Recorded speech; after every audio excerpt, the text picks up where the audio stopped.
Shri Yutapad-kamalam Shri Gurun Vaishnavamscha Shri Rupam Sagrajatam Sagunaragunatam Vitam Tam Sajivam Sadvaitam Savadutam Parijana Sahitam Krishna Chaitanya Devam Shri Radha Krishna Padan Sahaguna Lalita Shri Vishakhavitamscha He Krishna Karuna Sindhu Deenabandhu Jagatpate Gopesha Gopika Kanta Radha Kanta Namastute Tapta Kanchana Gaurange Radhe Vrindavaneshwari Vrishabhanu Sute Devi Pranamami Hari Priya Vancha kalpatarubhayascha kripa sindhubhya eva cha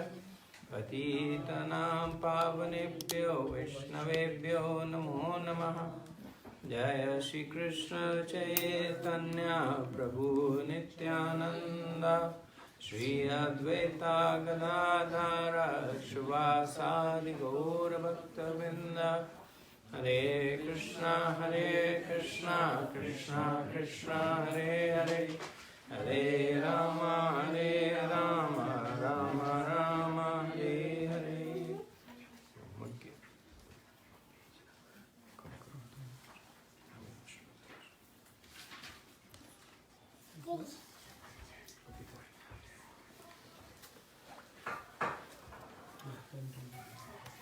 So the 10th chapter of the Bhagavad Gita, one of the I guess one of the easiest to read, the most amount of information packed is the 10th chapter, the opulences of the Absolute, which are Krishna's vibhutis. So Krishna speaks this chapter in response to Arjun's request that how can I think about you? How can I see you in my day-to-day life? And he's asking on behalf of us that as we go through life, we have so many commitments, we have so many things to do, we get busy. So in the midst of all this, how can we think of Krishna? So Krishna talks about his attributes over here in two ways. One is he presents himself as someone who is superlative, as the best of the best. He will say, of this group, I am like the leader of the group. Or of these qualities, I embody the best of the quality. And he also presents himself as the essence of everything.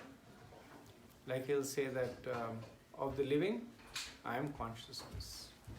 Consciousness is the essence of one who is living. So the chapter is both very interesting to read and also easy to mislead.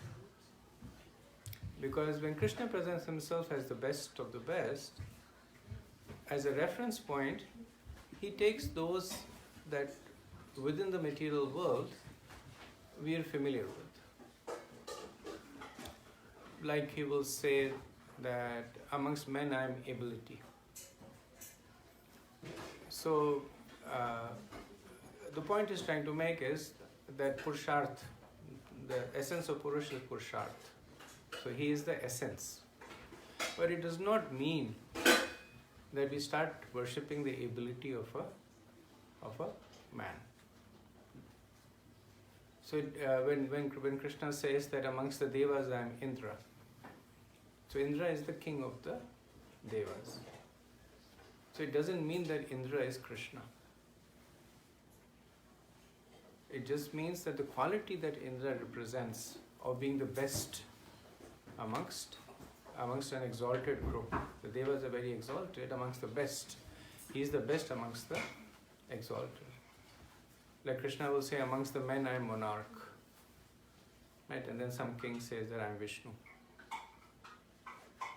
So that's not the intent. So this is a chapter that is easy to read but easy to misunderstand also. So Srila Prabhupada goes to great pains in the purport to make this distinction. And Krishna, of course, is doing that one to help us think about him as we go through our life.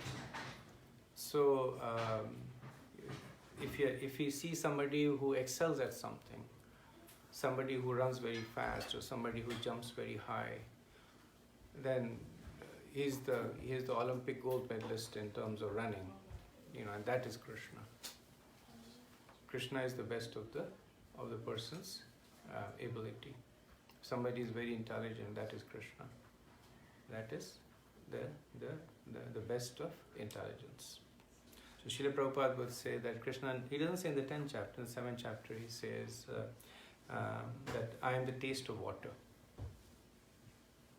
And Prabhupada says that if one thinks of Krishna every time they just drink water, they say, okay, the taste of water is Krishna.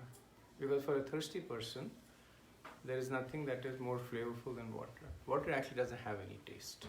But if you're thirsty, then it is something that is indescribably sweet. And if somebody thinks like that, this is Krishna, then Prabhupada says he's making devotional advancements there. So, 1023, of all the Rudras, I am Lord Shiva. Of the Yakshas and Rakshasas, I am the Lord of Wealth, Kuber. Of the Vasus, I am fire, Agni. And of the mountains, I am Meru. So the appearance of Rudras is given in the Srimad Bhagavatam. And I'll condense the pastime that at the very beginning of creation, when there was nobody in the universe, with the exception of Lord Brahma, and Lord Brahma came in with this desire, with this instruction to populate the universe. So that's why he is known as the original Prajapati.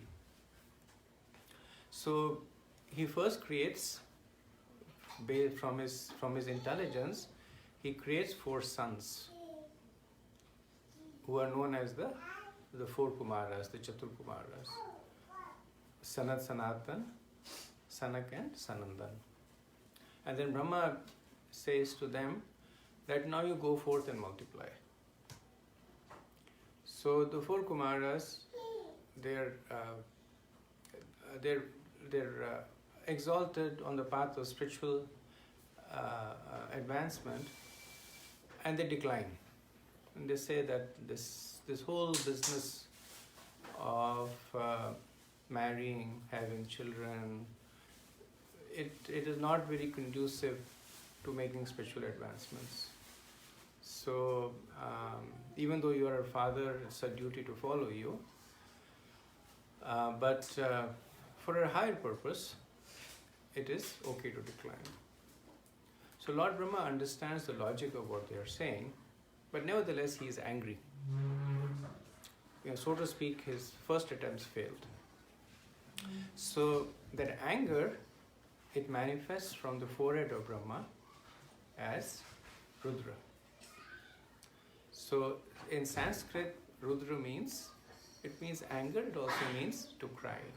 So when Rudra appeared, then he started crying very loudly, saying that, tell me who I am, where will I live, what is my purpose. And of course Lord Brahma in the meantime pacified himself, he pacified the child, and he said, your name is, because when you appeared and you cried so loudly, your name shall be Rudra. And then there is a more elaborate description. So the child then expands into 9 more forms. So there are 10 Rudras. And and the duty that is given to them is to hold their energies in until the time of annihilation. And then the Rudras are the one who will destroy the universe.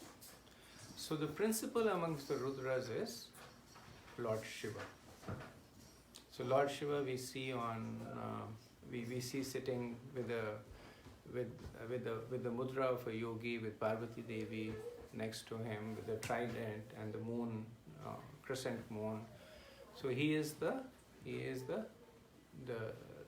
primary of the Rudras. So Krishna says that of the Rudras I am Lord Shiva.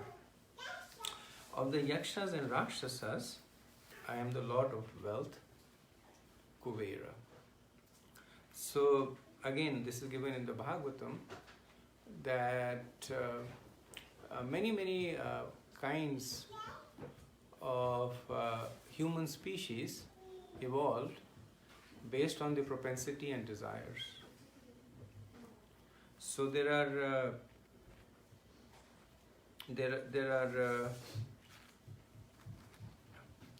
how many forms of living entities are there? 8.4. 8,400,000. So there are 8.4 million forms of living entities, out of which 400,000 are forms of human beings. And so there are all kinds of human beings. There are us that are known as the Manavs, there are the Devas, there are the Gandharvas, the Yakshas, the Rakshasas, the Danavs, so many kinds of human beings. So here Krishna is talking about Yakshas and Rakshasas. So the Rakshasas are all descendant of Pulastya Rishi. And Kuber is the... So actually the Rakshasas are descendant of Ravan. But Ravan is the younger brother of Kuber. So that is why Krishna is saying that of the Yakshas and the Rakshasas. And the Yakshas are followers of Kuber. So they accept that Kuber has the preeminent position amongst them. So Krishna says that I am Kuber. Of the Vasus, I am fire. So Vasus are a category of demigods, and the prominent among them is Agnidev, is fire. And of mountains, I am Meru. So Meru is one of the tallest mountains, not found in this Earth planet, but Meru is in one of the heavenly planets. But it is one of the tallest mountains. So Krishna is saying that I am Meru. Okay, next verse. Any questions on this? Question, Prabhu. Yes, Parikshit. So the verse says Lord Shiva is in charge of the mode of ignorance. Yeah. At the same time, he's also one of the greatest devotee. Yeah. So how do we reconcile that he is representing the mode of ignorance, but also Right. Thank you. It's a good question. So the question is that Lord Shiva is in charge of the mode of ignorance, but is also considered to be a great devotee of Krishna. In the Bhagavatam it says that of all the Vaishnavas, Lord Shiva is the greatest. And of the four sampradayas, the four Vaishnava sampradayas, one of the sampradaya actually descends from Lord Shiva. The other three come from Lord Brahma, which is the Brahma Sampradaya, from Lakshmi Devi, which is the Sri Sampradaya, from the four Kumars, which is the Kumar Sampradaya, and from Brahma comes the Rudra Sampradaya. So I think the operative word, and you said that yourself, is that Lord Shiva is in charge of the mode of ignorance, he is not in the mode of ignorance. So Prabhupada would give this example of a teacher who is teaching children with special needs. So that teacher is actually more expert than the other teachers. If a teacher is taking care of children who are very intelligent and smart, she has it relatively easy. She tells them to learn and they learn. But the teacher who is teaching people, children who are disabled, who have learning challenges, she has to be more innovative, more patient, more creative in trying to help them. So Lord Shiva has that mood, that he helps those that are in the mode of ignorance. So who are the people in the mode of ignorance?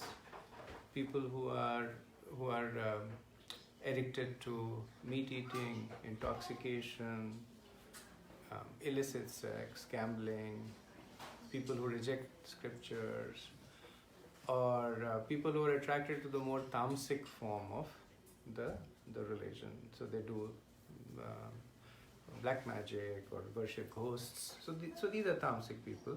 But Krishna is so kind that he doesn't even let them go. So he takes his greatest devotee, Lord Shiva, and then he says, you help him. So we see that mood of Lord Shiva, that he takes his followers and so you'll never see Lord Shiva himself indulge. You'll never see Lord Shiva himself do activities that are in the mode of ignorance. So in fact, he is transcendental to the modes. He's not even in the mode of goodness. He's transcendental to all three modes. He's fully renounced, fully detached. But because he's such an exalted devotee, he gets the service of helping such people. And that is why Krishna is especially affectionate towards Lord Shiva.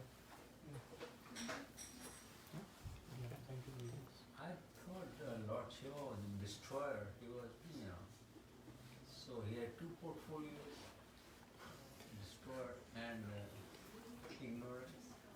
So, yes, in a way, he has multiple portfolios. So Very diverse portfolio. yeah, diverse portfolios. So as far as the material world is concerned, Lord Shiva, he protects the material world. He takes on the role of Lord Vishnu. He is also a cause of the creation of the material world. He takes on the role of Lord Brahma. And he also, when the time is ready, he also destroys the material world. So he takes on the role of the Rudras. So the Bhagavatam talks about the glories of Lord Shiva. It's a little elaborate because Lord Shiva appears in different forms. So it's a little elaborate discussion. But yes, the position of Lord Shiva is very exalted, very, very exalted, very close to Krishna. And that is why Krishna entrusts. So Krishna is like very good at delegating. He doesn't do much himself. If he finds somebody suitable, he delegates and then he goes to Vrindavan. So Lord Shiva is one of his primary delegators. That through Lord Shiva, through his energy, which is Parvati Devi, he maintains the whole material world. So that is why this particular material world is known as Devi Dham, because it is under the control of Parvati Devi or Durga Devi. Durga Devi is the energy of Lord Shiva, and again, through the agency of Durga Devi is also known as the mother of the universe. So all the conditioned souls, they enter into the universe through the energy of Durga Devi. Okay. You mentioned that Lord Shiva appears in different forms. So I am not recollecting any other form other than Lord Shiva on Mount Kailash. So, if any. So he appears in form of the Rudras. The Bhagavatam describes the 10 Rudras, and they're all expansions of Lord Shiva. So it's a little elaborate description, but it explains how in different in different parts of the universe, the Rudras are present.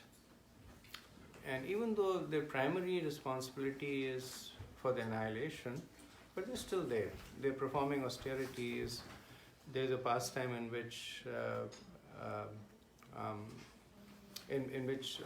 particularly strong demon that could not be destroyed, so the Devas went to Rudra for the destruction, and the Rudra destroyed them. And then, of course, there's Lord Shiva in the spiritual world, right? He's the original form of Lord Shiva. Okay, next verse. Of priest, O Arjun, know me to be the chief Brihaspati. Of generals, I am Kartik, and of bodies of water, I am the ocean. So Brihaspati is famous as the guru or the priest of the Devas, and he provides them with guidance. He's a descendant of Angira Rishi, and Prabhupada mentions that he resides in the. So Brihaspati is Jupiter. So he resides in the Jupiter, in the planet of Jupiter. And Kartik is, of course, Kartik is the older son of Lord Shiva. So the appearance of Kartik is recorded not in the Bhagavatam but in some of the other Puranas. That the Devas, they were very much tormented by the Asuras, and they went to Lord Brahma for help, and Lord Brahma says, go to Lord Shiva, he will help you. So they went to Lord Shiva, and Lord Shiva was deep in his meditation, and they kept praying to him, please help us, please help us. And then from his body, Lord Shiva created Kartik, also known as Skand, also known as what's his name in the south? Murugan is Tamilian. Murugan, right? Murugan, Skandan. Skanda, Murugan. Skand Puran is actually one of the largest Purans, got more than 88,000 verses in it. So when Kartik was formed, so it's interesting, Lord Shiva has two sons, and one was created from the body of Lord Shiva, and another was created from the body of Parvati Devi. So Kartik was created from the body of Lord Shiva, and Lord Ganesh was created from the body of Parvati Devi. And once Kartik was created, then he took the position of being the commander-in-chief of the Devas, and then of course then he fought and defeated the Asuras. So Krishna says that of the generals, he's amongst the greatest of the generals. He says of the generals I am Kartik, and of the bodies of water I am the ocean. So the ocean is the largest body of water, but the ocean has another quality that makes it stand out, is that it is never agitated. So all the other bodies of water, they get agitated. The river is constantly agitated, it's flowing in, and there are waves and eddies and whirlpools. And it's the same thing with lakes and sarovars. But the quality of the ocean is that regardless of whatever happens, it is always calm. There is so much of water coming in, so many rivers emptying into the ocean. The sun is drinking so much water out from the ocean. So they say that a person, when he loses money, he becomes very sad. When a person gains money, he becomes very happy. Both of them are happening to the ocean at the same time. The wealth of the ocean is its water. That it is gaining so much water from the rivers, but it's not happy. And it is losing so much water to the sun, but it is not unhappy. It is always calm and collected. So Krishna is glorifying that property also, that of bodies of water and the calm and collected and the large ocean. Of the great sages I am Bhrigu, of vibration and the transcendental Om, of sacrifice I am the chanting of the holy name, and of immovable things I am the Himalaya. So Bhrigu is one of the Manas Putras of Lord Brahma. So originally when Brahma, again this is when he was creating the universe, then he created 10 Manas Putras, and one of them is Bhrigu. So the followers of Bhrigus are called, they're called Bhargavas. So they are Brahmins. So the Brahmins consider themselves mostly as followers of Bhrigu, or they are called Gautams. They are followers of Gautam Rishi. And Bhrigu Rishi, he is famous for his knowledge and austerity. He's the founder of a particular branch of astrology that is still exists. It's called Bhrigu Samhita. It still exists, and he's famous for spiritual discourses. In the Purans, there are many great personalities who go to Bhrigu for questions and answers, and Bhrigu Rishi clarifies it. So he's considered to be the greatest of the sages. Of the vibrations and the transcendental Om. So the Om is considered to be one of the Mahavakyas, one of the principal statements of the Vedas. So the Om is the sound representation of the Brahman. So it is said that even before Brahma was there, when there was nothing in the universe, there was Om. And from Om comes the Gayatri. And then from the Gayatri mantra comes all the scriptures. So from Dhimahi comes the Bhagavatam, from Tapas comes Ramayana. So different syllables of the Gayatri mantra, the different scriptures come. And through the study and the following of the scriptures, the various living entities, the jivas like Brahma, the four Kumars, Bhrigu, they are able to establish the principles of religiosity, the Chatur Purusharthas, Dharma, Artha, Kama and Moksha.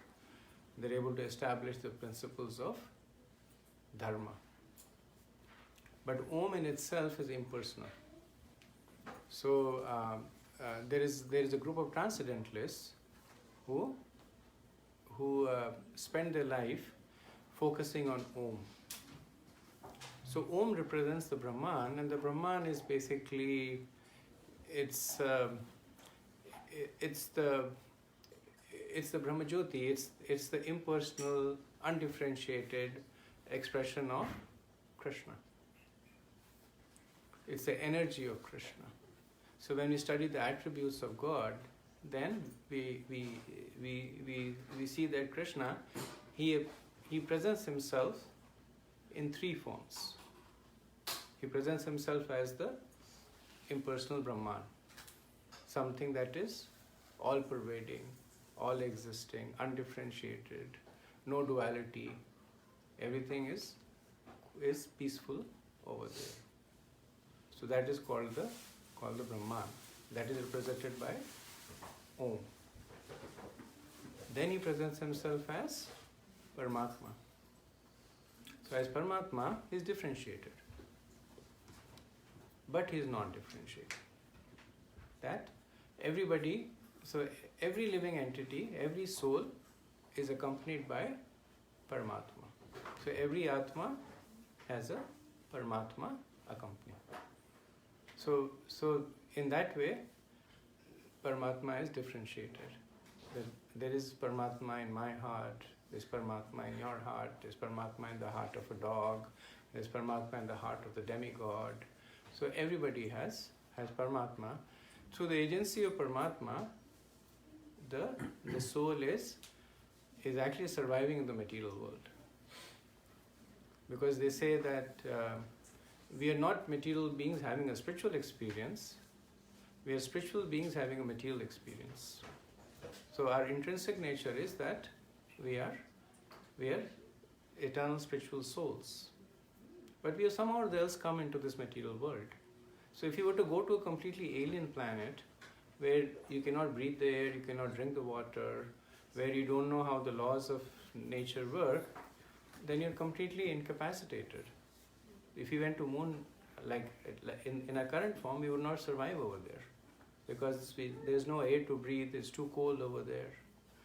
So that's what happens to the soul. When the soul comes down to the material world, then the spirit soul has no experience with the material elements, does not know how to manipulate them, does not know how to nourish itself through them. So then Krishna expands his Paramatma and says, I will come along with you. So it is through the agency of the Paramatma that the soul is surviving in the material world.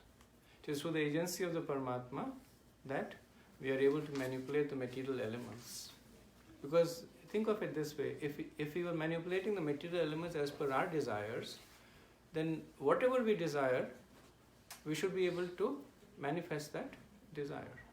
If we want to fly tomorrow, then we should be able to fly. If we want to live underwater, we should be able to live underwater. Because if the soul knows how to manipulate matter, then all it has to do is desire, and then matter gets manipulated. But actually that does not happen. The soul desires, the Paramatma executes. And the Paramatma executes based on two things: what the soul desires and what the soul deserves. So I may desire to fly, but I don't deserve to fly. I may desire to touch this and make it gold, but I don't deserve that.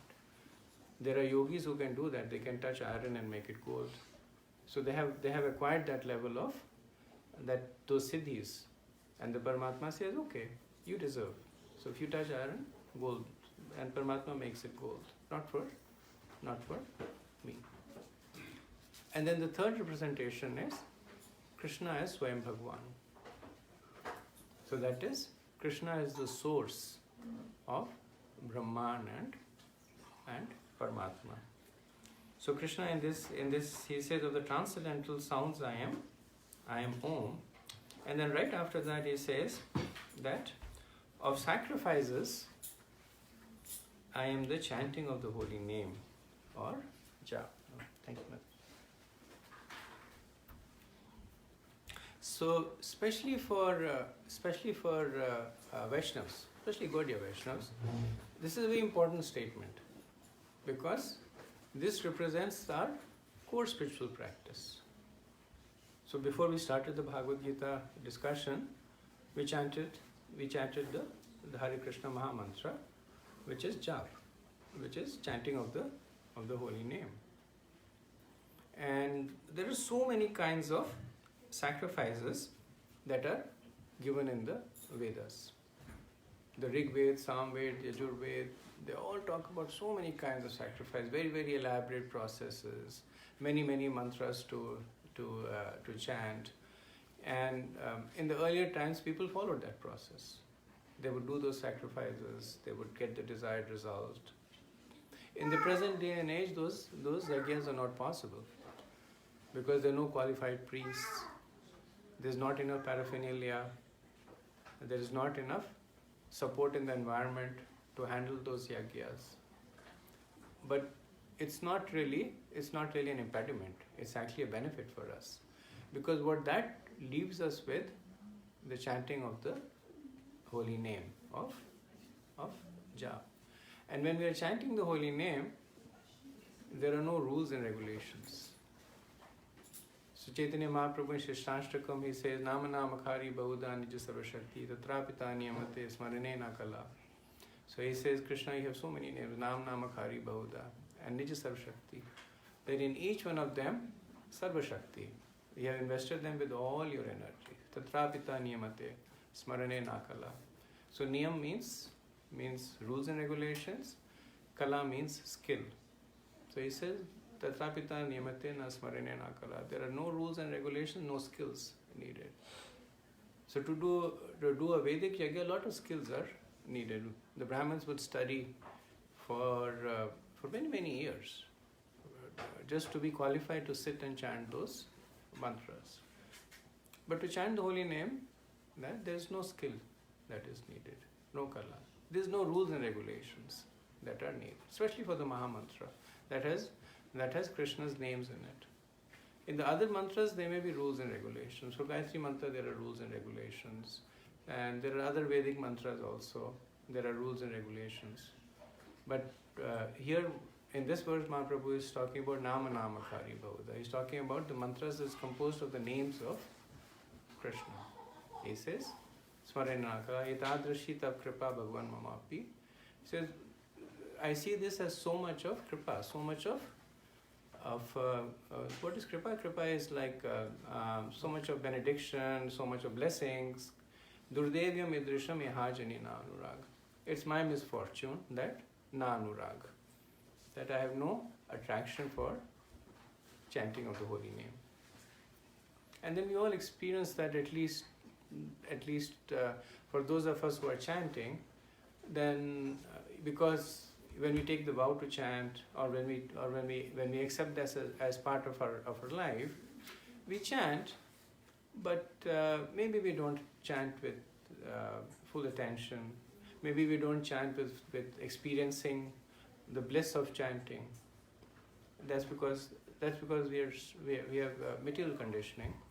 But nevertheless, the effect of the holy name is still there. That is why once you start chanting, it's very difficult to give up chanting. Ravindra Sari Prabhu, he was once sharing, as Prabhupada disciple, he was sharing that this is back in the 60s, he went to the temple, the Hare Krishna temple. At those times they were just small, more like preaching centers. And he was doing his PhD in religion at the time. So very much into knowledge, like a jnani kind of a thing. And he went over there and, the devotees told him, these are deities. And then he says, he looked at the deities and he says, okay, the reason we worship deities is that one day we will become deities. And then they said, okay, this is kirtan. And he said, okay, the reason people sing kirtan is one day they will become the object of the glorification. Because that is the impersonal concept, that you do something until you follow the process until you become God. And then you become God and everybody else will worship you. So, and then, he was chanting and he said, okay, he was chanting the Hare Krishna Maha Mantra. He said, okay, we are chanting until I don't need to chant anymore. This is just an initial introduction, orientation period for me. And then 1 week followed, 2 weeks followed, 3 weeks followed, and he's like, when am I going to become the object of the chanting? And so he asked another devotee, and the devotee says, never.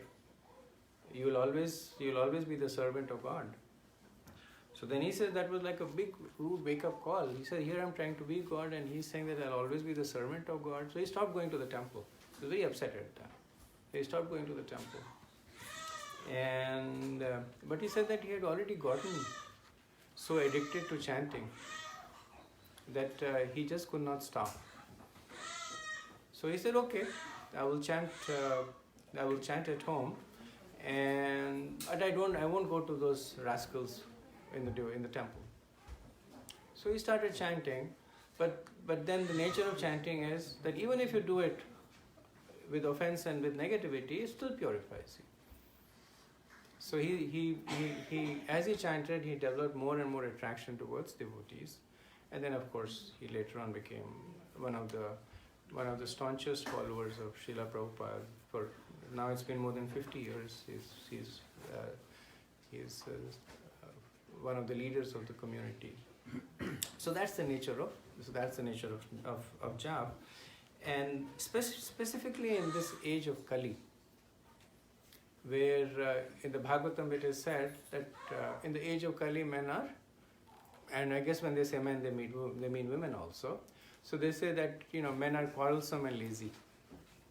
They're quickly prone to anger. For small reasons, they will fight with one another. Intelligence is very, very limited. So with so many handicaps, difficult to take to the more complicated, complex process of spirituality, but everybody can chant. So that's why Sukadev Goswami says, Kalera dosha nidhe rajan, astya ek mahaguna, kirtana deva krishnasya mukta sang parambraje. That Kalera dosha nidhe rajan. So he's talking to Parikshit Maharaj, who's the king. He says, Kalera dosh, this age of Kali, it's a ocean of woes. Kalera dosh nidhe rajan, astya ek mahaguna. But it has one great guna, it has one great redeeming quality. Kirtana deva krishnasya. That simply by chanting Krishna's name, Mukta Sangha Parambraje. Two things will happen. Mukta Sangha means that this Sangha is association. So this enjoyment that we see in the material world, Mukta, so we become liberated from that. So one of the most bewildering things to Krishna is when he sees us trying to enjoy in the material world. You know, he sees the material world and then he sees us, he knows our original position, and Krishna is God, so you know, he knows everything about everything, but even that bewilders him. So what's wrong with them? Why are they trying to seek enjoyment from? Why are they trying to drink water in desert? Why are they running after mirages? And not just one mirage. You know, you run after one mirage, and then you find there is no water over there, and then somebody says there's another mirage over there. You run after that. And then they say there's no water over there. There's this movie, American President, which there is this conversation between the president and his political spin guy, the guy who does his spin, this political spinning. And the president said that, he's thinking of standing for re-election. He says, I don't know if I have it in me to lead. And the spin guy says, you know, you can show them dreams. So he says, what is the point? I show them mirages, but when they reach the mirage, there is no water over there. So this guy says, it doesn't matter. People are so thirsty that they will drink the sand. So when I was watching that movie, in this conversation, it stuck to my mind that even though of course he's describing it in a different context, but that's the nature of the material world, that we're so thirsty that when we run after a mirage and we see that there is no water over there, we say, okay, what is there to drink? So we take the sand and drink it. Prabhupada says like camels, they eat the cactus and the thorns that cuts their mouth, and it starts bleeding. But they think that this is the most pleasurable activity, and they go and eat more cactus. So that bewilders Krishna. The one who knows everything, who's omniscient, omnipotent. He looks at it and he scratches his head and says, "What's going on with these people?" So he makes himself available very, very easily through the chanting of his holy names. And that's why Krishna says that for all the kinds of yagyas, I am the Nama Yagya, the Sankirtan Yagya. And of immovable things, I am the Himalayas. So initially he had said of the mountains, I am Meru, but Meru is movable. So does anybody know when was Meru moved?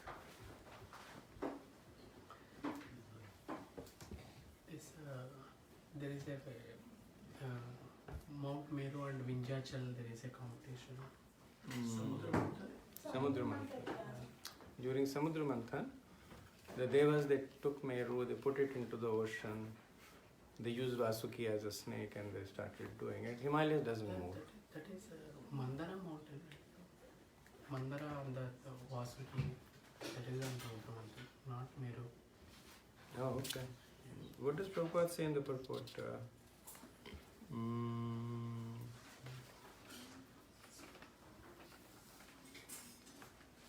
Prabhupada says in the purport, the mountain named Meru was mentioned in a previous verse, but Meru is sometimes movable, whereas the Himalayas are never movable. Thus the Himalayas are greater than Meru. Maybe there is some other pastime in which the Meru is moved. When I read this, I actually thought it was the churning of the ocean. Or maybe Meru is Mandrachal. Don't know. Okay. Quite. Any questions, comments? Rajesh? Probably regarding the Mahamantra, like you mentioned, Om, which was even there, even before Brahma, and from there everything manifested, that sort of. So, what is the origin of a Mahamantra? How long do we go, and where do we trace it back to? So the mantras, they don't have an origin, they manifest. Because just like the scriptures don't have an origin, they're apurisham, they're eternal. Similarly, when this particular material universe was created, Om manifested. But that does not mean that Om was not there before this material universe. The material creation has been going on forever, and Om is the eternal sound representation. So similarly, the Hare Krishna Mahamantra is the eternal representation of Krishna and his energies. So it is said, it's not the exact answer to your question, but it's a point of interest. So it is said that Krishna has three kinds of names. One is called as Gauna, one is called as Mukhya, and the one is called as Madhurya. So Mukhya is Krishna's primary names, and they refer to Krishna's pastimes with his devotees. So he's called Govinda because of his pastime with his cows. He's called Gopal. He's his cow. He's called Yashodanandan, Devaki Nanda. So these are all Mukhya names. So Gauna are Krishna's secondary names, which reflect to not so much to Krishna but to his position as Bhagwan. So things like Jagatpati, Ishwar, Parmeshwar,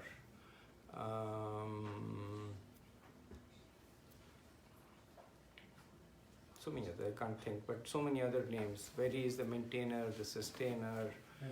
So they are called Gauna, secondary names.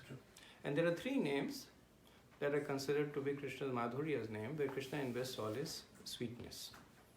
And these three names are Hare, Krishna and Ram. Okay. So that is why there are so many mantras that are composed of Krishna's names, but there is only one mantra that is composed of Krishna's Madhurya Naam. So that's why it's called Mahamantra there. So just like Krishna is eternal, his names are eternal, the mantra is also eternal. But in the Vedas, it is mentioned in the Kali Sanatana Upanishad, where Narad Muni goes to Lord Brahma. Early on, this is before the Kali Yuga appeared, but because he could see, he said that Narad Muni has a heart of a devotee. He says, these people in the age of Kali, what hope do they have? That they are not qualified to do austerities, they can't perform yagyas, they cannot perform piety, so there is no hope for them.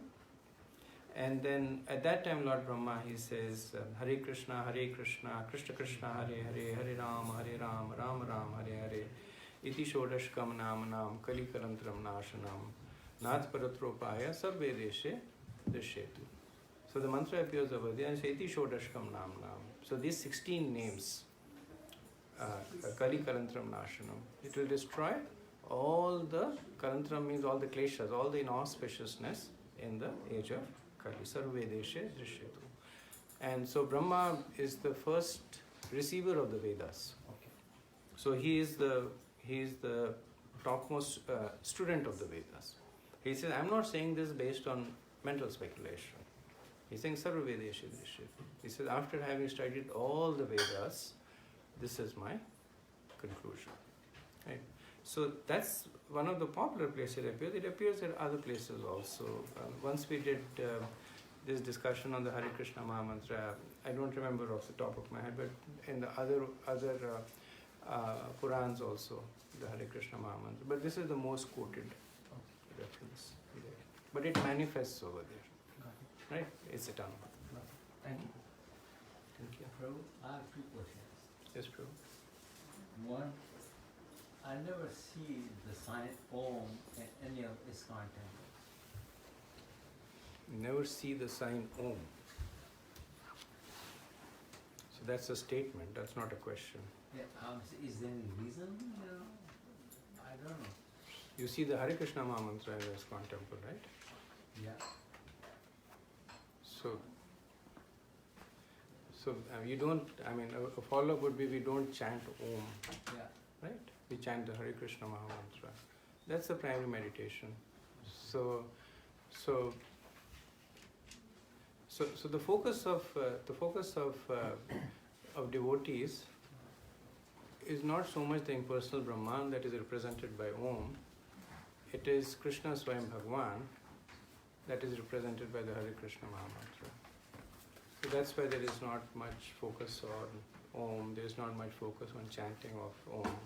When I was in Delhi, I used to go to an ashram where they would chant Om, and they would. I don't know if it's bona fide or not, but it felt good. They would teach you to take your breath in and then chant Om. And then there were some people who could chant for like 1 minute, 2 minutes, 3 minutes. On the same breath, they would chant Om, like that. It's definitely relaxing to do that. And I'm sure it has spiritual benefit because it is the sound representation of the Brahman.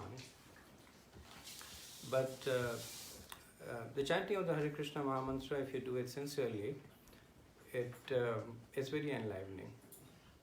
It's something that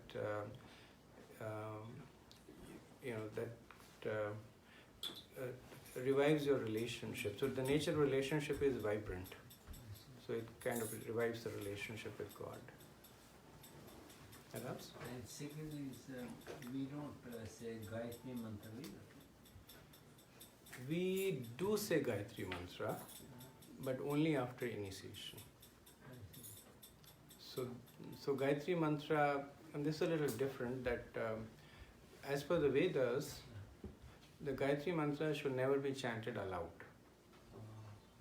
It should always be chanted in the mind. So we chant Gayatri, like I'm initiated, so I chant Gayatri 3 times a day.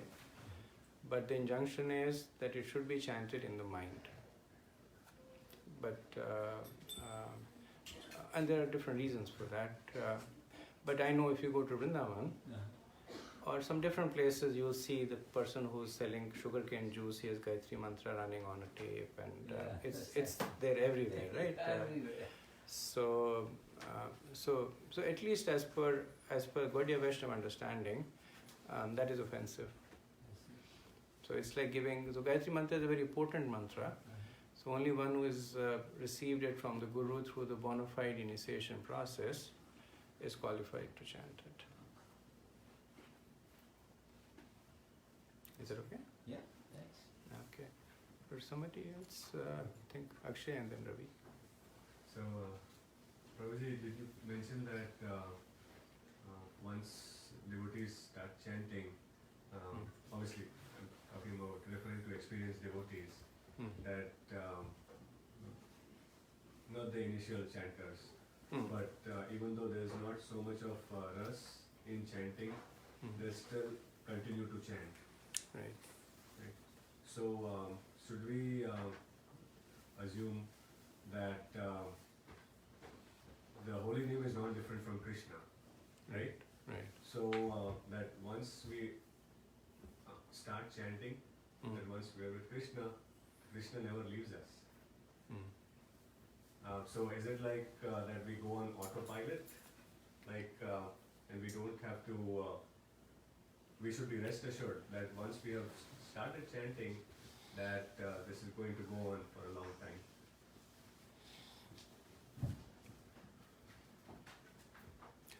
So it's a trick question, right? So I don't know. so the answer is yes and no. The answer is yes because the result of chanting is a desire to chant, right?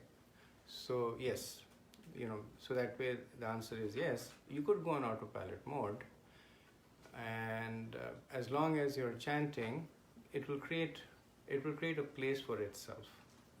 So like you are chanting, I would not recommend you do it, but if you were to not chant, then you will feel that there is something in your day that is missing. Right? And as you chant more and more, that attachment grows more and more and more.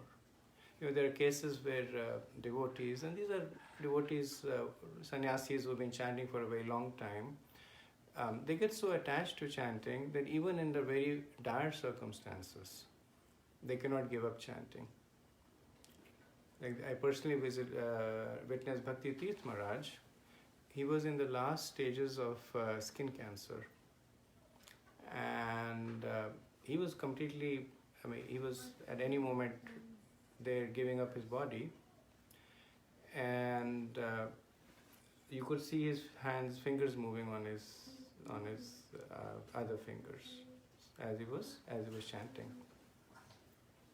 So yes, that's the nature of chanting. The no part is that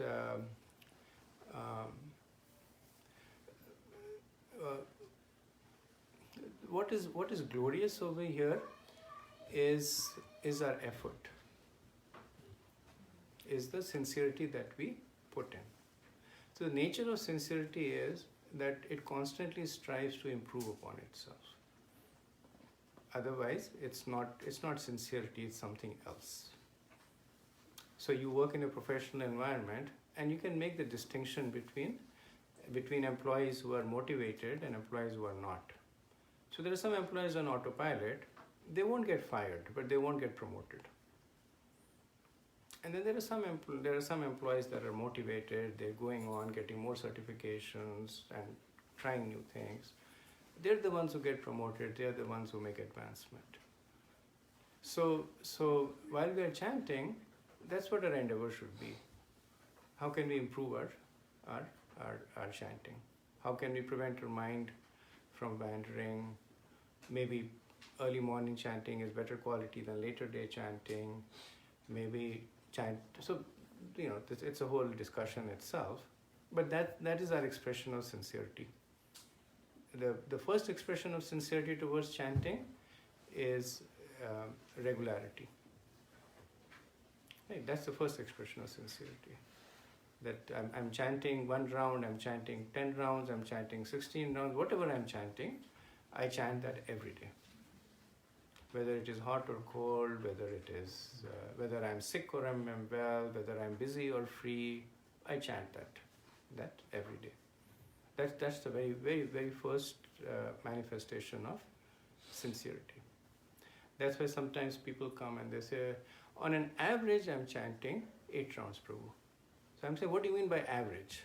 So some days I chant 6 rounds, some days I chant 10 rounds. And then I say, you should consider yourself to be chanting 6 rounds then. Right, so whatever is the minimum number that you're chanting every day, that is the number of rounds you're chanting. So that is the first expression of sincerity. And then there are successive expressions also, in terms of how to improve the quality of chanting, how to, whether it is by taking inspiration from the scriptures, taking inspiration from other devotees, preaching to your mind. And the same thing, you go on autopilot, you stay in that position forever, you challenge yourself, you sincerely work, and you get promoted. So you make advancement in terms of your realizations. Through Naam comes Roop, from Roop comes Gun, and from Gun comes Leela. So then, as we chant more and more sincerely, we get access to Naam, Roop, Gun and Leela. That helps? Okay, anything else? Prakriti? So when one starts chanting and feels the desire of chanting, Yeah. how come that person will get distracted again and stop chanting? Because you say when you start chanting, you feel that hunger of that thirst of chanting. Yeah. So why somebody gets distracted and it stops? So the reason they stop is generally asatsang. So if you look at why does the person get inspired to chant, is so inspiration is like a commodity. You get it from somebody who has it. So there is somebody who himself is chanting, somebody who himself is inspired. By the association of that person, you get inspiration. By giving up that association, you lose that inspiration. Or by associating with people who have different kinds of inspiration, then you get inspired in that particular way. Prabhupada would say that if you want to become a thief, you start hanging out with thieves. So when you hang out with thieves, they'll come back and they will say that today I was able to steal a lot of money. So you get inspired. Tomorrow I will also steal a lot of money. You say, how did you steal money? He said, this is the technique I used. You said, okay, good. This is the technique I will use. So you become a better and better thief. So similarly for devotees, when you associate with devotees, then you get inspired. You get inspired by their realizations. You get inspired by their example, and then you try to internalize it. And when you don't associate, then you get different inspirations. You may associate with somebody who's very materially invested. Let's assume the Fridays you come here, Saturdays you go somewhere else, and the person says that the purpose of life is to eat, drink, and be merry. This life is small. Who knows what will happen when you die? So all that you have with you is these few years. Enjoy them as much as you can. That's an inspiration in itself. One kind of inspiration, right? So maybe you'll chant here, you won't chant there, and depending on which dog wins. Prabhupada says if two dogs fight, which dog wins? The dog that you feed more wins. So depending on which inspiration your mind feeds more, that inspiration wins. But I do believe the thing that you said, there's a limitation that if you want to start, you cannot ever give up. So Yeah. I go back and forth. Now I again started. Yeah. So Yeah. now I can feel that thing. Yeah. We won't let you give up. Ravi Prabhu? Prabhuji, you mentioned that soul, by nature, it does not have the capacity to manipulate matter. But soul, by nature, being Satchidananda Vigraha, that it should have that full knowledge of manipulating matter as well. And in the same line, that is one question. And in the same line, like you were mentioning, that if soul has the capacity, as soon as it desires to manipulate, it should be able to desire. That one, how also I could not get it. It's a little bit. I wouldn't worry too much about that. It's a little bit of an. It's what's the right word? It's splitting hair on technicalities. So I won't worry too much about it. Anything else? Oh, sorry. So this question came in my mind when we were discussing the other day regarding obeisances. Why not everybody give a proper obeisances and not, So the discussion we had was somebody could be shy. That could be one reason why he's not giving the proper obeisances.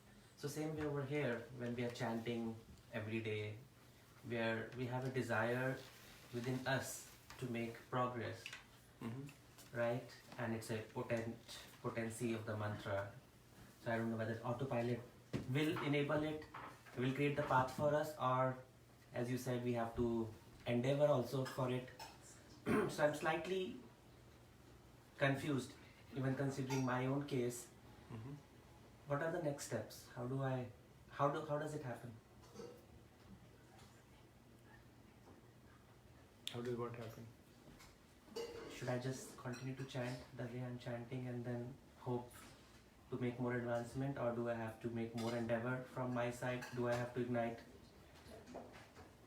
Where is the trigger for the next step? Is it autopilot, as Akshay Prabhu was thinking when you explained, or is it the endeavor within us that has to trigger it? Oh, I see. Okay, thank you. So yes and yes, that while you're on autopilot, you endeavor more. So, so when we take the sankalp that we will chant, and even if you're not initiated, at some point you take a sankalp. You make this commitment that I will chant. To some extent, that is an autopilot setting. I'll chant 8 rounds, I'll chant 12 rounds, like you're chanting 16 rounds, that's your sankalp, so you chant 16 rounds. That's your autopilot setting. Now what next? Next is, how can you improve the quality of your chanting? Right, that's where your endeavor comes in. That I'm doing my chanting and doing the prescribed number of rounds. Someday they are good, someday they're not good. Some rounds are good, some rounds are not good. How do I go to the next level there? And the supporting process is there. Right. Right. The supporting process is as you're doing by worshipping deity. Right. Right. By reading the scriptures. Right. By serving the Vaishnavas. Right. So those are the supporting process where your endeavor comes in. That let me read the scriptures more attentively. Let me serve the deities. Let me associate with devotees. And all of this will basically manifest in the quality of your chanting. So disciples would ask Prabhupada, am I making spiritual progress? And Prabhupada would ask them that what is the quality of your chanting? So that is where everything comes through. So of course, we try to improve the quality of our chanting directly also, as I was mentioning, that by creating an environment that is conducive to more focused chanting. More focused, okay. Right, so we try to do that. Right. We try to chant in the Brahma Muhurat, we chant in the association of other devotees, we consciously try to bring our mind back again and again to the holy name. So this is our direct attempts. And then there are our supporting attempts that go in, and then they all basically funnel in and fructify in terms of the quality of the chanting. So the core of it is chanting, and everything else should help For improve the age chanting of- and then things. Yes, for the age of Kali, Okay. that's why this is the point made over here, for the age of Kali, and it's not just for the age of Kali, for all ages. The chanting of the holy name is the prime means of making spiritual advancement. It's just that in other ages, the supporting processes were different. Kritaya dhyayate Vishnu, Treta yajate maka, Dvapare paricharyanam, kalotadhari kirtana. That in Kritaya, in Satyug, it was dhyan. People were sitting and meditating for thousands of years. But what were they meditating? They were meditating on the holy name. That was their chanting. Then Treta yajate maka, they were performing yagyas. And in the yagyas they were chanting the holy name. Dvapare paricharyanam. Dvapar Yuga, elaborate temple worship. And what happens in temple worship? Glorification of the Lord, chanting His names, and Kali Tadhari Krishna, Kirtana. So in the age of Kali, we are not able to do any of the other supporting methods. So in a way, it's good also that we have direct access to the chanting of the to the holy name. And it's bad also because it's like win or what they say, win or miss. Hit or miss, right? It's hit or miss. Right. So you have attraction for the chanting of the holy name, and you have reached the perfection. Not just for Kali Yuga, but for Dwapar Yuga, Treta Yuga, Satyuga, all yugas have reached the perfection.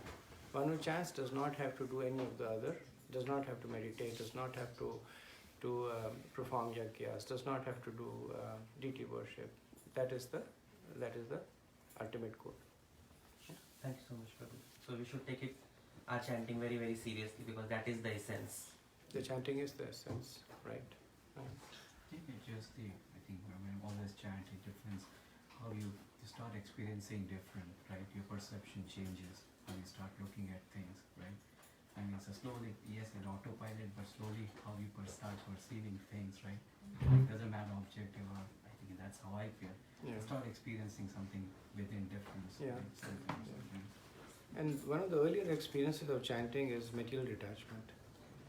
That's one of the earlier experiences, that as you chant, then things that might agitate you do not agitate you that much. So that is a manifest symptom of chanting. Okay. I think one major hindrance is that the mind is always looking for reasoning, is always looking for, okay, why should I chant? The reason for chanting. We are not able to surrender to chanting also, because we're always thinking, no, but I have these other things I have to take care of. And chanting is not going to take care of my chores.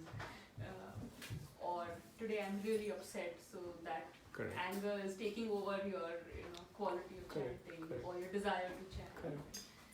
So that's always the struggle mentally. I think it's just very hard to. This vow is very powerful, but many of us are not able to take it. It is difficult. When I was in Chicago, I had a very close friend, and his wife had this very interesting habit that whenever she quarreled with her husband, she would go to sleep. And she would she would say, what's the point in quarreling with him?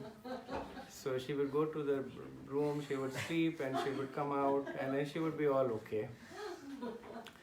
And the husband was a good friend of mine. It would frustrate him no end, because when you're having a quarrel, then you have a lot of stuff to say and things to do, and all that would be like unfulfilled there.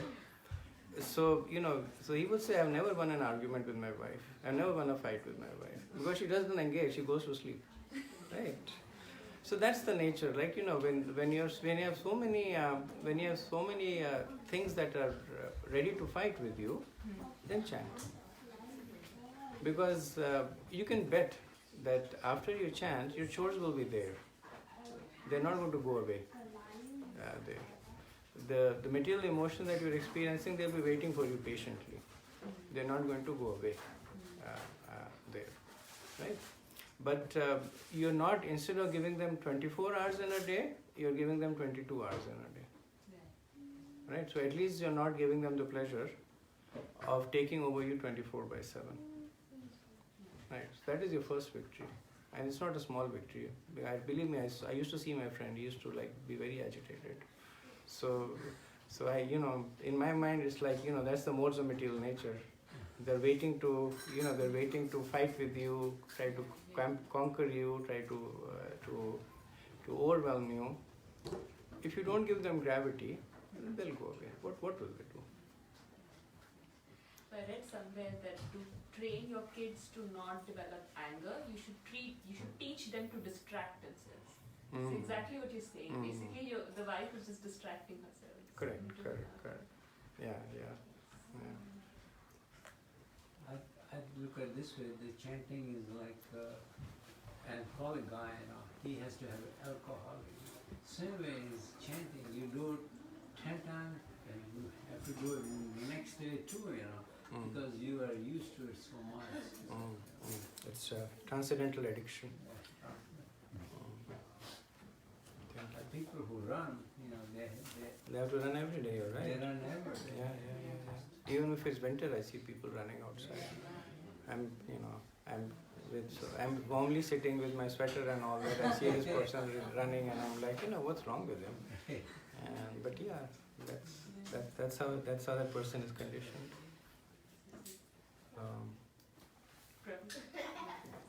Seema? I just wanted to tag with what Malika said. So when I sit and chant, there are a lot of days when I'm like, my God, my mind is really not focused. Why am I even chanting? Like wasting, But then I always remember that you said that there's no negative of chanting. Even if, of course, the best case scenario is that if your mind is totally engaged with Krishna at that time. Yeah. But I just say that, Krishna, give me your mercy. I'm really not engaged right now at all. Yeah. My mind is all over the place. Yeah. But I'm going to chant, even if it is just speaking it from my mouth, from my mind, and my heart is of course wandering. Yeah. And I just, I kind of just never give up. Yeah. I just keep it because I'm like, okay, I have to do this. It's just like a medication that I don't want to take, but I'm taking it. Correct. So Correct. something like that. Yeah. And I remember once, Prabhu, you said something about a true devotee who's never agitated. And can you repeat that line that, you know, he's never too angry, he's never too sad. Yeah. So chapter 2 from verse 57 onwards. So these are the favorite qualities of Krishna, you know, of equanimity, prajahati sadakamar, sarvam partha manorathan. That, you know, in all situations, this person, he's calm, unagitated. He's unaffected by the dualities of happiness and distress, of heat and cold, does not make a distinction between friends and enemy. And this is one theme Krishna develops very early in the Bhagavad Gita. And from all the way from the 2nd chapter till the 18th chapter, he continues to glorify this quality of equanimity in a person. Not because he's particularly attracted to this quality, but this quality is very conducive to spirituality. And this quality can only manifest as a result of spirituality. So these are the two reasons that Krishna glorifies it. So coming back to your point, I think the glory is in the sincerity of our effort. Right. So we chant. We know it's not the best quality, but then what's the alternative? You give it up, right? So that's not an alternative. So it's kind of like, you know, you're going up the hill. The hill is too steep. Maybe you're going slow, but you're still going up. You're still endeavoring. That's what attracts Krishna the most. That, you know, he says that, look at this person, that his mind is not cooperating with him. Dhaval is not cooperating with her. and you know, and despite all that, she's still chanting. Right. That opens Krishna's heart. Ultimately, pure chanting is only possible by the benediction of Krishna. Because Krishna and his name are non-different. So when you're chanting, you're inviting Krishna into your heart. Right? So when we are chanting, we are saying, Krishna come, Krishna come, Krishna come. Right? And then ultimately when he comes, it is because of his own free will. Because he sees the sincerity. We can never, or at least at our stage, we can never reach out and grab Krishna and put him in our heart. Yashodamai can do that. She's a pure devotee, we are not. So we can never grab Krishna and put him in our heart. All we can do is keep begging him to come. And this is what we do. So, you know, every day, you know, for 1 hour or 2 hours, where Krishna come, Krishna come, Krishna come, Krishna come, Krishna come. Krishna says, kya, theek hai, let me sit there.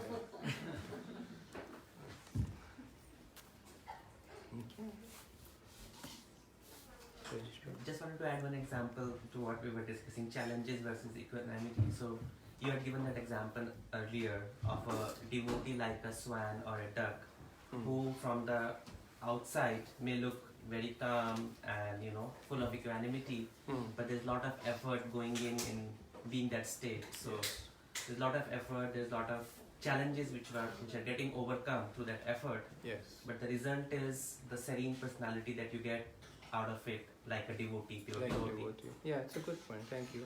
And also, equanimity doesn't mean being passive. Right. Equanimity means being undisturbed.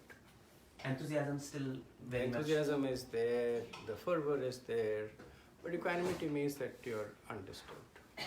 You do something and what you expect happens, you don't become wildly elated or wildly disappointed if the expected outcome does not manifest. Okay. And case in point is, we have that experience every day. Right. Every day we sit and chant. Some days our rounds are good, some days our rounds are not good. Right. But you know, when our rounds are good, we say, may my round tomorrow be as good. Right. If the rounds are bad, we say, may my round tomorrow be better. Right. Right. So that's the nature of a devotee. There's still, I think, the analogy you use is appropriate here. That, you know, still we try our best, but the quality that we manifest is that of steadiness. Right. And I think Akshay Prabhu is gone, but the point is that steadiness is a little different from autopilot. Right. Steadiness does not mean hands off the wheel. Right.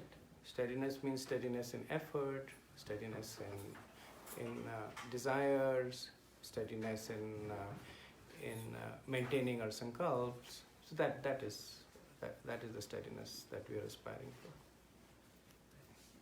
Thank you. Yeah, good. Thinking something else? Now, I was thinking of this very thin line because this concept of neutrality or zeroism, shunyavadi jo bolte hain. Yeah. So they also have this concept of don't attach yourself to the result, just be same in all situations. Correct. But then they're not somehow making progress because they're satisfied or happy, I don't know what's the term to use, but they are okay wherever they are. Correct. Whereas in our line of thought process, like you're preaching, we should always have constant endeavor and enthusiasm. So it can be misinterpreted also, the equanimity part of it. That So it's the one hand and the other hand. So what neutrality does is that it gives you material detachment. So the Mayavadis and the Shunyavadis, through neutrality, they develop material detachment. But then they don't have any spiritual attachment. So they don't know what to repose. Right? So you have all this energy that was invested in one particular endeavor, which was a useless endeavor, and you take it out. And then you don't have anywhere to put it. But as devotees, we do both. We take out the energy from here, which is our detachment, and then we surrender to Krishna with all that energy. So that's why Sukdev Goswami says that Mukta Sang Param Vijay. So Mukta Sang is getting detached from the material association. And Param Vijay is reaching the ultimate destination. Right? So that is the big difference. So that is why Prabhupada says that those who follow the path of Shunyavadi or Brahmavadis or Mayavadis, ultimately they fall down. Because they may be able to materially detach themselves, but there is only so much that they can hold their energy in. The nature of the soul is Satchitananda. It needs to be engaged, it needs to be vibrant. So there's only so much the soul will tolerate. That, enough of Om Shanti Shanti, right? I actually need Shanti right now. So go and find me Shanti. So then the soul goes around looking for somebody called Shanti. So that's why then the fall down happens.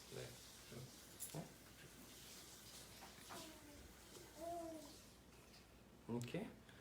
So we are actually over time, but I don't see the children over here. So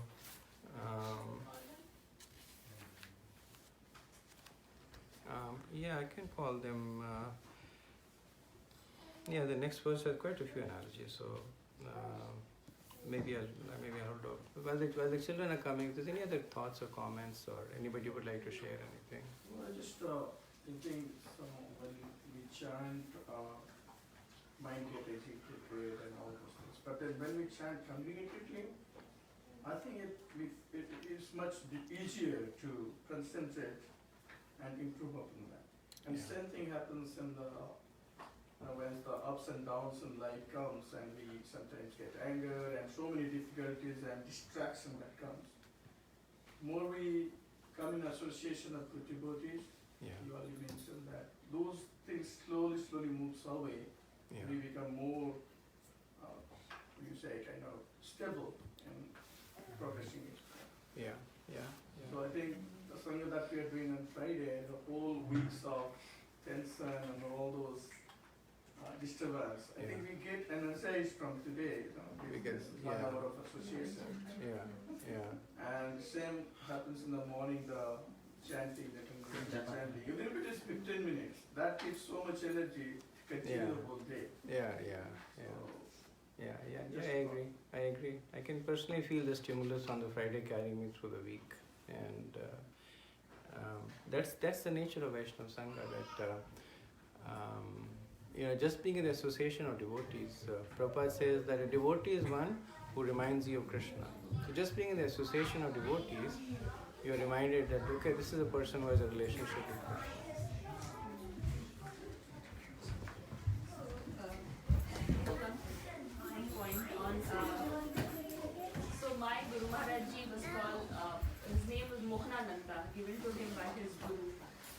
And one thing I always, whenever I think about Krishna, I always think of the attraction of mohne. You know? So, and it's so powerful, the way you think about it. The way every time I think about my Guru Maharaj, I think about the attraction. And that itself is actually enough to keep engaged. I mean, do you need other reasoning? Do you need other, that attraction is so strong. Right. I keep thinking of it, Right. And that's the power of association. That's the power of association. It's so strong that it can never go away. I mean, I cannot imagine it going away because, and maybe that's what a lot of people, that's why they associate themselves with some. That is exactly right. Yeah. It's nothing else. I mean, you can't reason out, and you can always find reasons this way or that way. Yeah. There are enough number of people who can tell you why this is not making sense also, intellectually, maybe.